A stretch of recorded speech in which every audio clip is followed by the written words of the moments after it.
What's up, everybody? Welcome into another winning edition of SSPN. And I will say, Ethan, this might be the ugliest winning edition of the season, man. But you know what I was kind of getting flashbacks to during this game? The 2022 and 2023 San Antonio Spurs, because they were in the Pelicans position a lot. You know what I mean? Go down a lot, make a run to come back, and then inevitably the better team just ends up getting the dub. And that's kind of what I felt like happened in the fourth quarter, but obviously a ton to break down, especially in that third quarter. One of the worst quarters of the season for the San Antonio Spurs, but it really was like a seesaw game, dude. I mean, I guess the first quarter, was kind of slow, very a clank fest kind of to start. And then the Spurs ended the quarter well to get to that 10-point lead.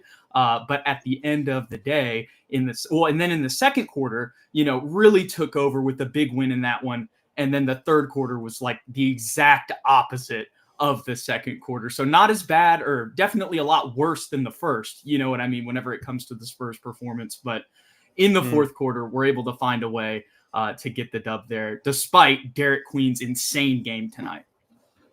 Yeah, I like Tanner Robertson's comment there. A win is a win. That is true. We will take this one and we will forget about the exact specifics come season end. We will only remember this as a W.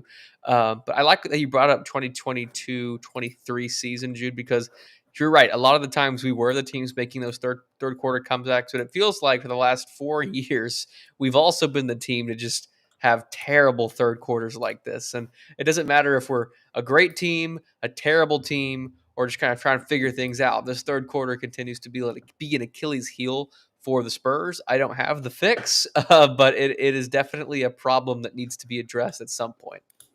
Yeah, 100%. As we got the box score up now, you guys can see 45-23. And that is a 17-point victory, or 18-point victory, actually, if I'm doing my math correctly there. And I believe the Spurs were up 17 at half. So they basically, the margin that you had at halftime, they outscored you in the third quarter to completely erase it. 22-point victory for the... Yeah, close on the math there, Jude. No, yeah, that's never my strong suit. Never was. 22. The point that I'm getting at still is that they beat our entire margin, in the third quarter that we had built up after the first half. And, we'll get in there. It was a team effort. Like, obviously, you see a bunch of guys in double figures. That's 1, 2, 3, 4, 5, 6, 7 guys on the Spurs in double figures tonight. But that's what you needed with what the Pelicans were doing in the second half. And the crazy thing, look at this, dude. I mean, we hit 10 more threes than them, and it was a close game. 27-47 here. But we got to talk about Derek Queen and Trey Murphy. They were talking about the nickname that they gave Derek Queen when he was at Maryland, and that was Baby Jokic. And man, was he that tonight. He had four blocks as well. And, as much as obviously he outplayed Luke Kornet, dude, there were a lot of times where I don't know what else Luke could have done defensively other than foul. You know what I mean? And we can't have him in foul trouble in a game like this. So, dude, there were just so many times where I tipped my cap to Derek Queen. But I'm glad that we were able to kind of get that late turnover on one of his passes late in the fourth quarter, kind of inside the paint. And then obviously I'm glad that he missed that open three to end the game. And then De'Aaron Fox was able to get the free throws at the end there to close things out because – yeah, dude. Other than the first half, and he still balled in the first half, but really in the second half, he put on an offensive masterclass. They totally schooled our defense for pretty much, I would say, like the first quarter and a half of the second half. It wasn't really until like late. We started the fourth quarter a little bit better, but it wasn't like mid fourth quarter that we really started to pull away, kind of when Julian got that and 1-3. Yeah, Derek Queen, obviously the biggest name that you'll take away from this. And I don't know if there was anything we could do better, like you said, Jude. Like Luke was playing, solid D, contesting every shot. Even guys like Harrison and Julian, some other guys that we threw at him, like they were contesting. He was just being physical and knocking down some tough baskets inside. And I think when you think about inside, that's really where our biggest defensive deficiency was. They outscored us 84-62 in the paint, Jude. 22 paint points, and I don't know how many of those came in the second half, but it certainly felt like all of them did. especially for Derek Queen. I think he had 10 or 12 points in the first half. So like you said, pretty solid night. But that means he got 20 plus in Yeah. that third and fourth quarter. And a lot of, I think almost all of them. Did he have a three tonight? I know he missed that last one, but he might have had one single three. No, 0 he for only took 1. 1 3. He had 11. So that means he had hit 11 twos, and they were all pretty much around the rim. I don't recall him taking a pick and pop mid range. So, I mean, obviously, the big obvious point of this is Victor should fix that. That shouldn't Right. be a problem long term. But this is just Derek Queen. This is a rookie. No disrespect. He's 6'11". He's got a lot of skill. But what happens when you start playing real bigs down the line in meaningful games? Maybe something the team needs to figure out on team defensive schemes, or maybe we did figure it out. It was just too late. And when you let a player of his caliber catch fire, it's over no matter what you do defensively. Yeah, I mean, let me go look at his game log, because to be honest, I'm completely ignorant of how he's been playing lately. But from what I've seen on social media, it seemed like there were some people talking about how he's had playing some good games. So, these other, obviously the last game against Brooklyn wasn't good. This Minnesota game wasn't that. I mean, it wasn't horrible. But you see like another similar game in this overtime loss to Minnesota, and then kind of down here, you see some 20 and 30 games where it's kind of close on that rebounds and assists. So, I mean, he's definitely a quality, big. And I saw Kenny Beecham, king of the fourth quarter. He tweeted that, the Bulls picked Noah Asengi, the pick before Derek Queen. And you think about how they kind of need a backup big off the bench. But not to get too deep in the weeds. The point is he's a valued player. He'll be valued in the NBA for a long time, as much as he's a rookie. And, you don't want to get schooled by somebody like that. And I get where young Tilla's comment is coming from when he says that was embarrassing, especially when we pulled up that we had a 25-point lead. The biggest lead the Pelicans ever got was 4. At the end of the day, dude, I mean, I wrote down in my notes, I was like, just out of halftime, it felt like we forgot how to play defense. I know that's an exaggeratory statement, but we totally took our foot off the gas. We probably felt like we could coast for the rest of the game. And to be honest, that's how I felt at halftime. Like, I'm not even blaming these guys. If I was in their shoes, I would have done the same thing. Now, again, that's, the process of building a championship mentality night in and night out. But it's also the NBA, dude. And, think about how many times, we beat some random team, like those late season games against the Nuggets with Sandro Mamukelashvili or whoever. You know what I mean? I'm just glad. I mean, look, a lot of bad in this game, a lot to get better, especially on the defensive end. But again, dude, maybe it's just the PTSD that we have from the past couple seasons, but I'm just glad that they didn't blow it. Like, they gave up the lead, but they still found a way to get this win. And against a now 3-21, and then was going to be a 3-20 team, you don't want that L on your record when they're literally the lowest team in the league. Yeah, and you got to give the Pelicans credit too. Like, they are 3-22, but I feel like the talent, at least the names on this team, are good. You know what I mean? They're just still putting it together. And Coach Borrego, former Coach Pop protege, maybe he's got them figuring something out, because Derek Queen as a hub is certainly a better option. And they're not even fully healthy. Zion's out, Jordan Poole's out, DeJounte Murray's out. So you got to give them credit for making those halftime adjustments for sure. And as much as we point fingers at individual players that maybe could have played better, a missed rotation here and there, like, this is still a very young team. It's a rookie head coach, and I'm not to give him excuses, but being up 20 at half and still keeping that energy coming out of the locker room, that's like a learning experience. I would assume for anybody. And so the team is learning how to play with lead, and he's also learning how to play with the lead and adjust against adjustments. Does that make sense? So yeah. I'm glad that he's having these games now against the Pelicans that are bad enough for us to come back and win and still secure a W in the fourth quarter, so that when these things happen in the playoffs, or in the play-in tournament, which we're about to see a game on Wednesday, maybe he's better suited and better prepared for those kind of moments. That's a really good point, because one of the other things that they were talking about on the broadcast was that one of the big points that Mitch talked about after the Cleveland loss last Friday was mental fatigue. Yeah. Dude, you could have easily let it snowball and just quit mentally, you know what I mean, with all the momentum that was going the Pelicans' way late in this one, but, made sure to not see what happened on Friday against the Cavs. Now, granted, with that being said, the Cavs are also an example of when you play like this against a better team, you might not be able to pull out the win like you did tonight. But Exactly. another thing that I will throw in there as well, Steph Castle returned as well. So and I know the efficiency wasn't crazy tonight, but he still had 18, 5, and 5. I'm sure you guys saw the impact from Steph Castle. So maybe if you throw Steph Castle in the Cavs game, I don't think they still win with that performance, but it is a little bit closer. That's a factor too, as I'm trying to say. For sure. And this wasn't even like, I wouldn't even call this a good game from Steph. Like statistically, like solid, but like you said, inefficient, 3 turnovers.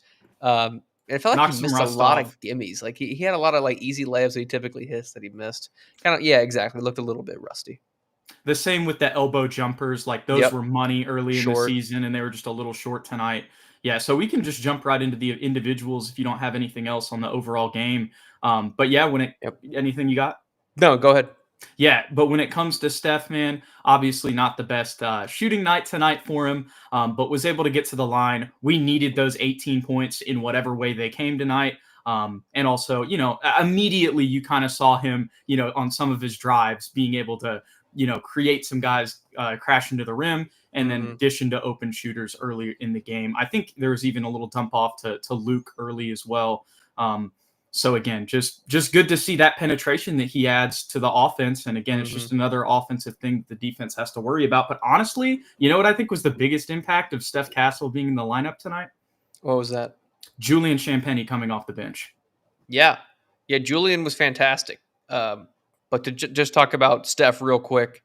Yeah, the slow start was weird, but it felt like they were really making a focused effort to let him play point guard next to De'Aaron Fox. So De'Aaron was kind of off guard. And I think that kind of affected De'Aaron a little bit offensively, is like his aggressiveness early, but for Steph, kind of got him back into the field. But his connection with Luke Cornett is awesome, and in that first half, their pick and roll play was perfect. It just didn't last in the second half at all. But I agree with you, attacking the rim pressure.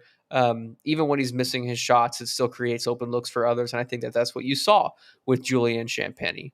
And you can see that he's still able to make the same impact that he had in the starting lineup off the bench, which I think was a concern for me a little bit, because he doesn't necessarily have the same, like, same role is weird, but he has the same role, but he's not playing next to the same offensive caliber starting lineup players as he is off the bench. But I think that worry was mitigated with this game because you still have Steph Castle, but you also have Dylan Harper, which I often forget about. And then obviously we had great ball movement in that first half, which allowed him to, I think he hit 4 of his 5 shots in the first quarter, or in the first half, if I'm not mistaken, Jude. I believe so too. Yeah, but And that, nothing else. alrighty. Yeah, but for Jules, man, again, 5 for 9 from three, 2 for Hmm. 2 from the line, 6 boards tonight as well, 2 steals in there, 3 assists. But this is what we talk about with Julian, man, when we make the Danny Green comparison. He was on the green tonight.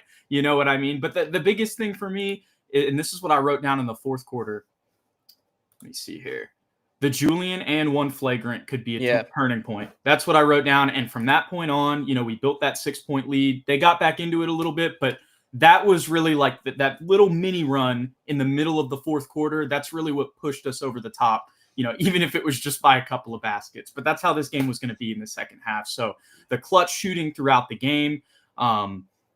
Yeah, not really too much else to say about him. I just feel like he's going to get even more open looks, and he's not going to be playing starting defenses anymore. So it just kind of makes his life a little bit easier. Now, I'm not saying this is going to be the case every night. We know that he has the other side of the Danny Hmm. Greenness. But I do think that playing against the bench players is going to create more opportunities for him. And I think you saw that tonight. Now, granted, again, this is the Pelicans, but still. Yeah, agreed. Let's talk about Dylan Harper, bro. Dylan Harper. What do you want to talk about? Talk about the last play. We'll start there. Yeah, dude, he's got the clutch gene. I don't think this is the first time that we've seen it this year, but great play to recognize not only that he had an open lane to get to the rim, but also that De'Aaron Fox was being defended very, very well. Because it was clearly a play drawn up for him, and he couldn't even get the inbound pass. So for him to recognize that, see the lane, clock the clock, and then drive to and make a very, very difficult layup off the glass, like 10 out of 10.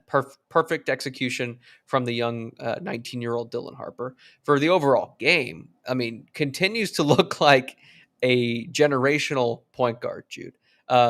He plays kind of lackadaisically, but that doesn't mean he's not giving effort. Like, it just looks easy for him. Similar to De'Aaron, he gets 2 feet in the paint and can create for others, or finish with either hand. Only hit the 1-3, but his jump shot looks comfortable. Coming off a really bad performance against Cleveland, was able to knock off that kind of bad feeling, bad juju. And had 22, 6, and 3. Like, that's an excellent game in 26 minutes off the bench. Yeah, man. I mean, dude, just how effortless it seemed on that last play, and obviously, like, I'm kind of like, I'm tense, you know what I mean? I'm hoping that he can just go, that somebody can go get a bucket. I assumed Right. we were going to draw it up for De'Aaron, especially after he hit that step back over Herb Jones. But the confidence that he went in, I mean, again, switching hands, throwing it up off the glass. Dude, I was so nervous, and it was just like that. Oh, he went in and it was easy. Mm-hmm. You know what I mean? And that's the thing with him. Through contact at the rim, contorting himself, the acrobaticism, whatever you want to call it, acrobat badge, right? I mean, to be able to do that in that moment and not look phased, especially after the rough game that he had against Cleveland, and just such a bounce back performance for him. Again, I understand it's the New Orleans Pelicans. I feel like I have to say that for every player because I mean, they're 3-21. It's the worst bench in the league, so like, you've got to take that into account. But still, dude, this was his career high. I believe at 22. Like you said, I like where the jumper's looking. I feel like some of these little like mid-range step backs that he's getting to, or like step ups, I guess you could call them, where he's coming off screens. Like, I just feel like in 3 years, those are going to be money. There was another step back 3 that he had kind of on in the right corner when they were on the left side of the court, and it was right after Champagnie was was hot, and Champagnie was wide open in the left corner, and I was like, pass it, you know what I mean? And he ended up missing the step back jumper, even though he created the space. But the thing that I thought to myself, as much as I want him to pass it to Champagnie there, like I just said, I'm like, okay, but in 3 years, he's probably going to be draining that with how good this kid is. So 6 assists as well, dude. It's like we talked about coming into the season. We're not right about everything, but we touched on the fact that Dylan Harper is going to be playing against bench units. And this is the prime example of, like, I'm sure he has a good game if he starts tonight, but I don't know if he has 22 and 6, For sure. Yeah, I think you can absolutely see the difference between him and the starting lineup versus him playing against bench units, guys. And the other thing is, tonight, it kind of felt like the bench was what was giving us juice. Like, we had more of an advantage with the bench than the starting lineup. And that ties into Keldon Johnson as well. We can jump right into him. Only 17 minutes, but just, again, efficient play, dude. I know it feels like it's the same story now every game, but that's such a good thing when you think about the past 3 seasons. So 5 for 8 tonight, had that nice 3 in the left corner. There was a 3 that he almost took late in the shot clock in one of the possessions in the fourth quarter, but he held it, ended up giving it to somebody else for a better shot. The 6 boards as well. What were your thoughts on KJ tonight? He only took one traditionally Keldon shot tonight. He had a lot of momentum. He took it to the rim and he missed. I think he got blocked actually by Derek Queen. That was the only bad thing that he did tonight. Obviously, I don't remember every possession. He may have gotten beat on 1 or 2 defensive assignments, but this is exactly what you want and expect from Keldon Johnson. High energy plays, 12 and 6. Can't ask anything more. Yeah, 100%. 100%. Okay, I see a lot of people, they disagree. They say that Danny was much better on defense than Julian. They think that Champagnie is no Danny Green. Danny Green is better than Julian, more respect. We're not trying to throw shade to Danny Green. Whenever we make that comparison, we're just saying they're similar in the sense that, like, they're either super hot or they're super cold. Like we saw with Danny in the 2014 finals when he broke the record in 4 games, or excuse me, this was 2013. And then for the last 3 games, he couldn't hit a shot. That's all we're saying. Like, he's got a lot of work to do. He's not an NBA champion yet. He hadn't done what Danny has. We're not saying that. Second team. Like, we're just saying that he's similar as like an off-ball shooter. You know what I'm saying? And he's streaky. And it's kind of similar in the sense too that Danny was an undrafted guy. Same thing with Julian. That's the comparison we're making there. But besides the point, let's talk about Kelly Olynyk, because also probably his best game of the year, man. Yeah, absolutely. This is going to kind of dovetail into a couple guys, so I apologize. So Kelly individually played fantastic. 2 threes, 11 points, couple boards. Obviously, he's not going to be a defensive menace. I think you saw, some pretty some pretty easy baskets at the rim when Kelly was in there. But offensively, continues to prove that he's still got a lot of skill to be offered to this team. And I think when you paired him next to Carter Bryant specifically for those 8 minutes that he played, those two play very, very well off of each other. I think it's Carter's physicality, his ability to guard 1 through 5 and switch on all players, next to Kelly's passing ability, floor spacing. I think that they really complemented each other tonight, and they both had very positive games. I kind of wish Carter had gotten more than 8 minutes, especially in that third quarter, because defensively we could have used someone to clog the lane a little bit and play some physical defense. Yeah, man. With the way that Derek Queen was playing tonight, we just needed another body, around his size. Obviously, like you said, he was kind of getting bullied in that scenario, but we threw out Jeremy for a little bit there. We'll get into him here in a little bit. And then we were running, I think we were running Carter and Harrison at one point, and that, there were definitely some things they could take advantage of there. So this was a night where we just needed 15 from Kelly Olynyk. We're probably not going to need 15 from him every game, especially when Wemby comes back. But even in this scenario, since Wemby's been out, there's been a lot of games where we haven't necessarily needed him for 15 minutes, but we did tonight. I like the 2 threes. I mean, some putbacks as well. I think that was only one. Yeah, because he just had the offensive rebound, but still just came in and gave us 10 points that we needed tonight. I really don't have too much else to say on it. There was a while there, Jude. I think we had HB had the first 6 or 8 points in that third quarter, and then the next basket was a Kelly Olynyk 3. And I'd already been texting you, but I was like, this is just the unk quarter. Like, none of our young guys can get anything going against this zone defense, and we're just calling on the 2 veterans that we have on the squad to get us some baskets. So yeah, they were definitely pivotal to that third quarter. Yeah, I brought this comment up earlier, but FA988 or 989 says HB saved our butt. Also, Kelly played solid. I can't believe I forgot to mention that. The only reason that we didn't go down by 10 in the third quarter, it wasn't even more of a deficit, is because Harrison Barnes literally scored like 3 or 4 straight baskets, to keep pace with the Pelicans when they came out so hot coming out of the halftime.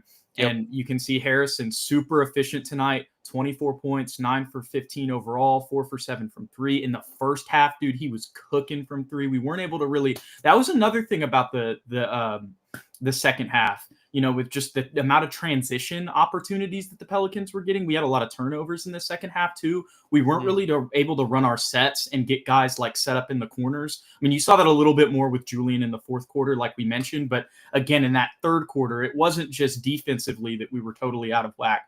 I mean, Sean Elliott was commenting on it, on the broadcast too. Very individual, not a lot of ball movement, guys just kind of standing around. Again, kind of reminiscent, as much as we were talking about the Pelicans being reminiscent to those old teams, our third quarter offense wasn't just reminiscent to years past of horrible third quarters, but also the offense that we had kind of ran, even before Wemby. You know what I'm saying? Where it was just a lot of guys, okay, we're going to dribble around, drive and kick until we can't find anything, and then somebody will drive inside. The difference is now we just have like better ISO scorers and better players. So we were able to kind of get away with it against the 3-21 Pelicans team. And, guys like Dylan Harper were able to create by themselves. Keldon did it a few times. Obviously, like we said, Kelly got those 2 open threes. One of those was a putback. Fox, created from time to time. And then Harrison, again, a lot of that was ISO from him tonight, other than the catch and shoot. So, that's a big thing that I can take away from this game that like is tangible that we can improve. Just better ball movement, playing more connected and playing less individual. And I think now that I'm saying that, I think I've seen it hasn't been a consistent theme, but that is something that's popped up from time to time. But it's also like this is the end of a road trip too, and it's the Pelicans. Like if we come out Wednesday and we just look locked in, you know what I mean? Then it's almost kind of like, a football game. Like in college football, a lot of the time, say you're playing like Mercer, but next week you got Alabama. You know what I mean? You're going to kind of take that game off. And okay, that's not the best example because they'd still blow out Mercer. But like a low level SEC team, like maybe you're in a dogfight with Mississippi State the week before you play Bama because you're kind of more focused on that one and you're just trying to get through this one. Again, this is an 82-game NBA season, so that's not apples to apples. But I do think, as I'm talking about this, they probably were saving a lot of the real game plan stuff for Wednesday night in the Cup. Yeah, it's weird. This game specifically, like the first half, I thought we were there. Like we were firing on all cylinders. That's a good point. Like we were perfect almost in every way. Like the ball movement was very solid. You got a lot of wide open corner threes. Harrison obviously hit 4 of them. But that third quarter, I think it had something to do with the zone defense, Jude. This isn't the first time that we've seen zone, so you'd think we'd have an adjustment for it, but we still don't really know how to attack it. And I'm not a basketball expert. I'm not a savant. I'm not the future coach of the Spurs, but I feel like it's relatively simple to attack a zone. You need movement and screens below the free throw line. Now, to quote Sean during the broadcast, he said we need more movement below the free throw line. And to me, that's exactly what he's talking about. You need to get some off-ball screens to knock these guys off the rotation, get the ball on the inside, and someone's going to be open because like there's only so much you can do with a zone defense. But they completely eliminated all of the just like easy handoffs and flare screens and getting wide open, 3 balls in the corner. And when they did that, our whole offense stagnated, and that's where we had Harrison kind of have that little takeover moment. And thank God that he did, like you said, or else we would have been in a world of hurt. But yeah, I mean, I guess that's a takeaway for Mitch Johnson if he watches the show. Like we got to figure out as a team how we're going to attack his own defense when teams inevitably bring them out because they're going to watch the tape and see that it's working. Well, and like you said, kind of a lack of off-ball movement there. And that's something that's been kind of key in our offense. Like you've seen Devin running off screens a lot of times off the ball. Flare screens, yep. You know what I mean? Whoever.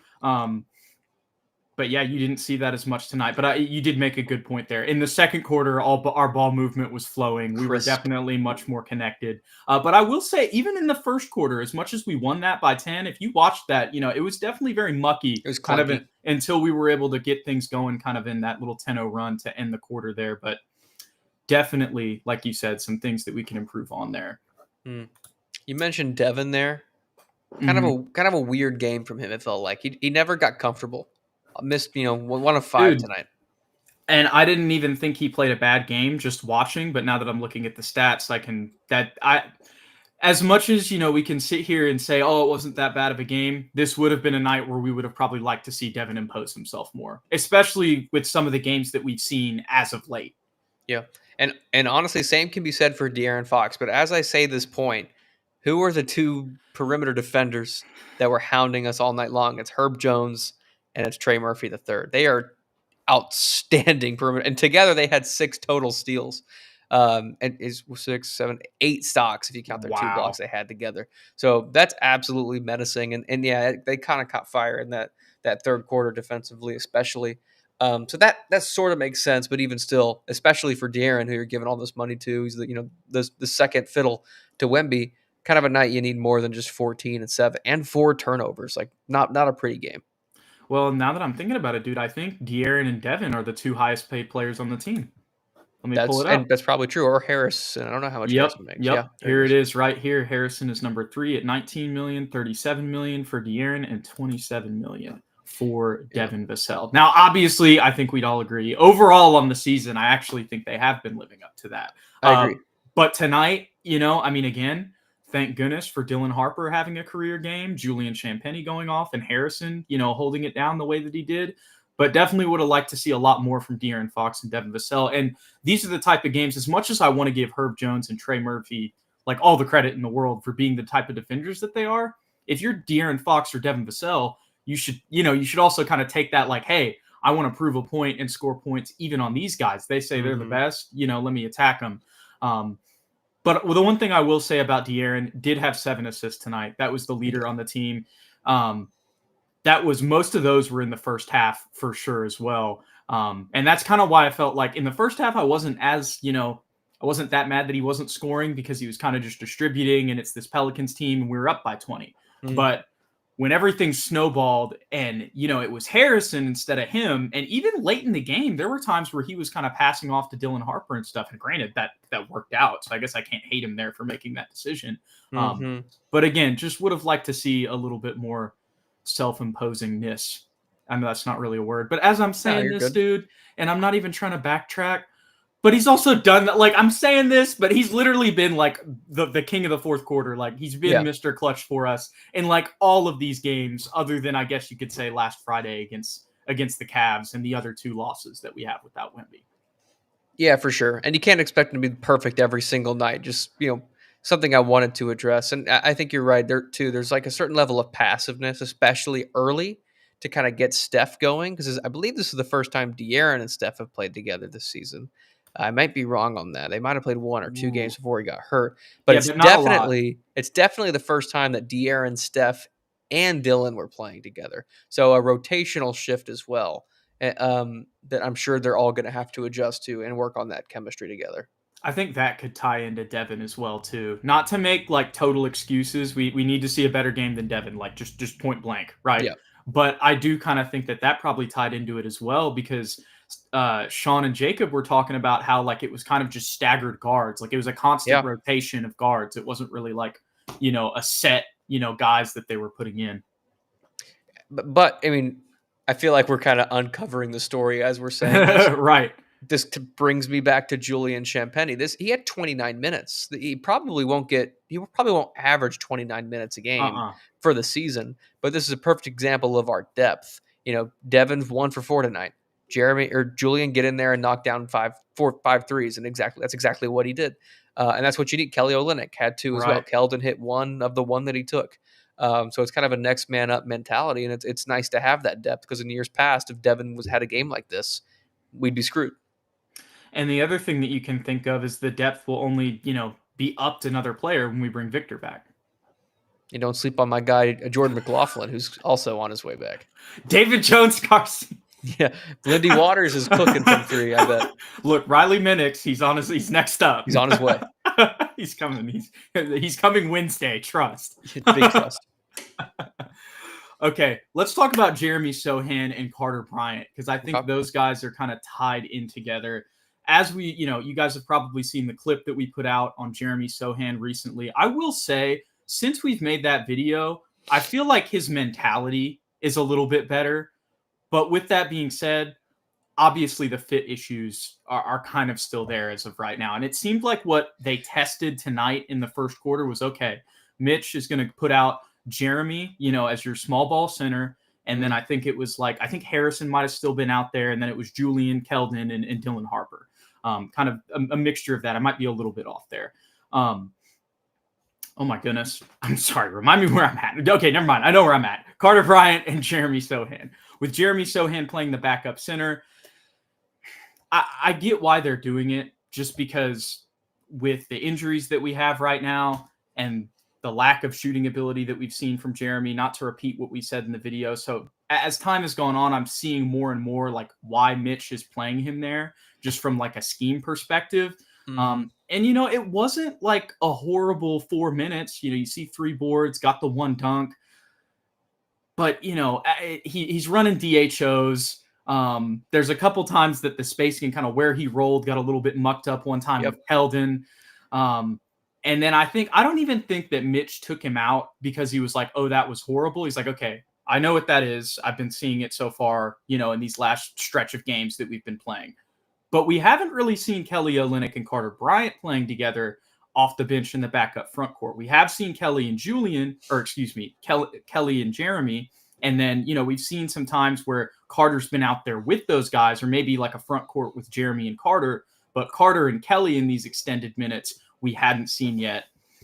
And dude, you mentioned it a little bit earlier in the episode, but I mean, I don't know how else to put it. It was just night and day from what we saw with Jeremy. And obviously it was only 8 minutes from Carter. And, there were some, I'm surprised he doesn't have a turnover in there. I think there was like 1 pass that he might've dropped. Maybe some miss. He only had 2 shots. There was on the missed shot that he had. It was a great move, just didn't execute at the rim. Obviously had that nice and 1 in transition as well.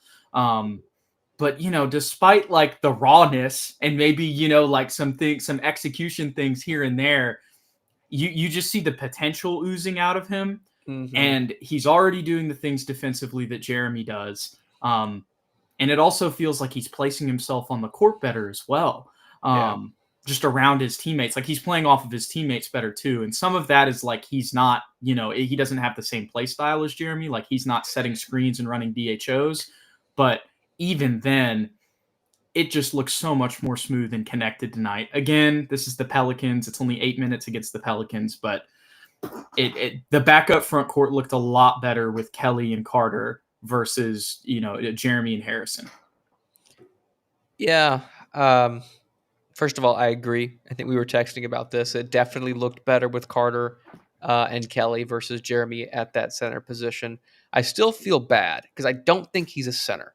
But I do understand where everyone's coming from because of his shooting ability. You can't necessarily play him at the 4 next to another non-shooter at the 5. Um, and I'm thinking back to his draft profile, Jude, and what we kind of envisioned for him early in his career. And a lot of people said Dennis Rodman, but I think you and I were more so talking about Draymond Green and what Swiss Army knife. Swiss Army knife, playmaker, defensive menace, can guard 1 through 5, right? And recently, he's looked more so like a guy that can guard 4, sometimes 5, but not 1 through 3. You know what I mean? And then offensively, his shooting hasn't progressed, and I'm still willing to give him time because he's only 22 years old and his sample size is limited. But even still, I can't dispute that he's shooting 28% from 3 right now. But when you think about Draymond, he can guard 5s. Like, he might get beat on height every now and then, but he's so skilled as a defender and he's so smart that you can't deny that when he's guarding Wemby or guarding Anthony Davis, he's still very effective. Jeremy still hasn't figured that part out yet. He's very reliant on his athleticism and his quickness and his physicality. And when the guy is more physical or faster than him, they can sometimes take advantage of him. And so, while I'm still very like I think that he's a very good defender still. Don't get me wrong. I still think when he's guarding a guy like Julius Randle, excellent. When he's guarding bigger forwards or stronger forwards, excellent. But he's not as versatile guarding 1 through 5 as I expected him to be, and I think that's because he's behind a little bit on just being super skilled. Because he gets called for a lot of fouls, gets his hand caught in the cookie jar, gets a little overzealous at times, and offensively too has a really bad habit of giving guys just like the ball, like they just pick it out of his pocket, very consistently, and all of that combined with what you said. It just looked better. It just looked way better and more fluid with Carter Bryant out there, and it pains me to say that. Yeah. I'm not out on Jeremy. Don't get me wrong. I still think he has some value, and I still want to see him in his proper role. But yeah, you can't deny what we saw tonight or against Orlando. But at the same time, sorry, last point. No, you're good. He had a really good game against Cleveland, or not really good. He had a good game against Cleveland, and he had a good game against Memphis. But this game and against Orlando, and in a lot of games so far this year, he's looked pretty bad. Yeah, it's tough, man, because I don't think that what we've seen this year is a representation of him as an overall player or what he's going to be in like 4 years. But we'll just have to see with time if this is going to work out. I don't want to repeat the same thing that I said in the last episode, but it's like if we continue to see this over time, like at the trade deadline, not even saying we necessarily need to trade him this year. I mean, I guess there is the whole restricted free agency thing, but I'm more using that deadline because it's like I feel like at that point we'll have enough sample size, not like we need to figure out for the trade deadline to trade him. So yeah, I wish I had more to add there too, man. But we just got to see what happens because, like you said, you could try to describe it a bunch of other ways, but it was just so much more clean and smooth whenever you had Kelly and Carter out there. And Carter's only going to keep getting better, and we haven't even sent him down to the G League. And that was something we expected, and that's probably for a reason. And, okay, let's just go ahead and talk about this too, and we can kind of couple this with Luke Kornet a little bit. But let's insert Victor Wembanyama into that starting lineup up there, right? So that's going to move Luke Kornet to the bench. So that means you're going to have, for sure, you'll have Dylan Harper, Julian Champagnie, Keldon Johnson, and Luke Kornet, getting significant minutes there. But who is that 10th man going to be, Ethan? And I think that's kind of the question whenever it comes to Jeremy Sohan, Carter Bryant, Lindy Waters, and Kelly Olynyk and all those guys. Maybe it could just be a hodgepodge. But, I mean, if Carter Bryant's playing good defense and just, sniping off the ball and he's placing himself in the corner better, and then you've already got Luke, off the bench at that point as your backup center, I can really see the appeal of sticking Carter in at the 4 there. But with that being said, like if I see a lineup of, let's say, Dylan Harper, Julian Champagnie, Keldon Johnson, Jeremy Sohan, Luke Kornet, I'm not going to be mad at all. And I would like to see that. But the question for me as we're talking here, Ethan, is like, are the Spurs willing to give him that time to develop in the mode that they're in now, kind of out of the rebuild? And I know you could say, oh, well, they're doing the same thing with Carter. But the difference is with Carter, it's already looking a little bit smoother and he's a rookie, Yeah. And again, when I say that, I am not saying that I think like Jeremy Sohan's just done or that he's going to become Patrick Williams, like we talked about last episode. I saw somebody in the comments on that say that they thought Jeremy would end up being really good. Like if he ended up being a pacer at some point in his career, they felt like he could really fit well into their play style and scheme. And, I think about, well, again, I guess Obi Toppin can shoot, but he's like a 6'9" kind of guy. And he's a little bit bigger than Jeremy, but I thought about Obi Toppin and I saw some shades with Jeremy there. I know those guys are different players, but I could see the scheme fit. But it doesn't have to be the Pacers. It could be somewhere else. I don't even want to I feel bad talking about that because imagine in 2 months, he just has a really stellar, everything just clicks when Wemby comes back. You know what I mean? Right. You never know what's going to happen over this next stretch of games. But I do think that when I look at that backup rotation from what I've seen so far, honestly, Carter Bryant's more appealing at the 4. And maybe that's an overreaction. Yeah, I think we still will see. I agree that it looks better. I still think we'll see Jeremy get those minutes, and it probably won't be that high. Honestly, I think back to when we were running a consistent 9-man rotation with that 10th guy was only getting 5 to 10 minutes a game. You know what I mean? Very spotty. So I could see that being Jeremy. And if you know what, those first 5 minutes, I could see it being like tonight. If he's playing crappy, pull him, put in Carter. I think that might be the rotation we see when Victor comes back moving forward. That's more realistic. And, we played 11 guys tonight. We've played 11 guys at other times this season. It could literally be what we see, maybe opposite. Maybe Jeremy's playing well, he gets 8 minutes and Carter gets 4.